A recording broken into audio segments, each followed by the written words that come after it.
விருதுநகர் மாவட்டம் கிருஷ்ணன் கோவிலில் கல்விப் பணியில் கடந்த 34 ஆண்டுகளாக சிறப்பாக சேவையாற்றி வரும் BPMM கல்வி நிறுவனங்கள், கலை மற்றும் அறிவியல் கல்லூரி, பொறியியல் கல்லூரி, நர்சிங் கல்லூரி, கல்வியியல் கல்லூரி உள்ளிட்ட பல்வேறு கல்வி நிறுவனங்கள் ஒரே வளாகத்தில் விளையாட்டுத்துறை, நெடுஞ்சாலைத்துறை மற்றும் பொதுப்பணித்துறையை பற்றிய வந்தது விவாதங்கள்.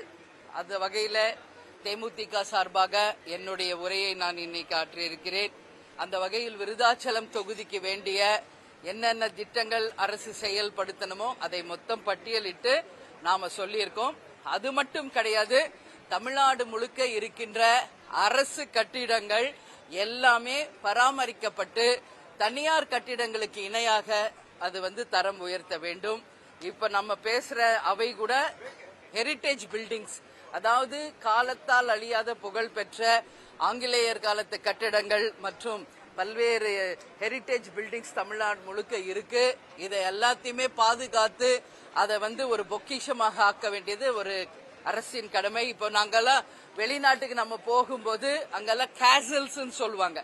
அதாவது அந்த காலத்துல வாழ்ந்த ராஜாக்கள் வாழ்ந்த அந்த பேலஸ் எல்லாம் இன்னைக்கும் பாதுகாக்கப்படுகிறது. கேசல்ஸ் சொல்லி இங்கிருந்து எல்லா மக்களும் அதை போய் பார்வையிடுற ஒரு கலாச்சாரம் அங்க இருக்கு. அது போல தமிழ்நாட்டு சுற்றுலாத்துறை ஆகட்டும், தமிழ்நாட்டுக்கு வெளிநாட்டில இருந்து வருபவர்கள், இது எல்லாமே ஒரு கலாச்சாரத்தின் பிரதிபலிப்பாக ஹெரிட்டேஜ் பில்டிங்ஸாக இதை போற்றி பாதுகாக்கணும்.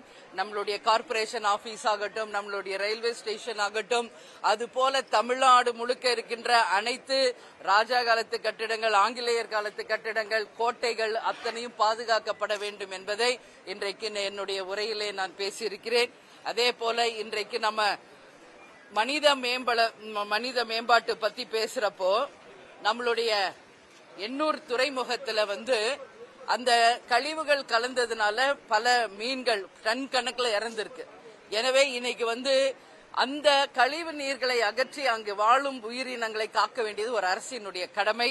அந்த வகையில அங்க எந்தெந்த கம்பெனி எல்லாம் வருதுன்னா HDCL இந்துஸ்தான் ஆயில் எக்ஸ்ப்ளோரர் கம்பெனியும், சாதார் மாலா, பாரத் மாலா போன்றவை, இந்தியன் ஆயில் ரெஃபைனரிஸ், இந்துஸ்தான் ரிஃபைனரிஸ், இது போன்ற இண்டஸ்ட்ரீஸ்னால நம்மளுடைய கடல் சார்ந்த உயிரினங்களுக்கு பாதிப்பு வருது. இன்னைக்கு கடலூர் மாவட்டத்தில் நடக்கின்ற அந்த இந்துஸ்தான் ரிஃபைனரிஸ பத்தி தான் இன்னைக்கு பேசினாங்க. அப்போ என்னுடைய கருத்து இன்னைக்கு பதிய வைக்கிறேன். நிச்சயமாக கடல்சார் உயிரினங்களை காப்பாற்ற வேண்டியது ஒரு அரசின் கடமை. நிச்சயமாக அதற்கு பாதிக்கப்பட்ட அந்த நிறுவனங்களில் இருந்து உரிய சன்மானத்தை வாங்கி தர வேண்டும் என்பதையும் இன்னைக்கு சொல்லியிருக்கேன். அது மட்டும் இல்லை, இன்னைக்கு ஹைட்ரோ கார்பன் போன்ற திட்டங்களால் நம்மளுடைய விவசாய நிலங்கள் பாதிக்கப்படுது. இதுவும் நிச்சயம் காக்கப்பட வேண்டும்.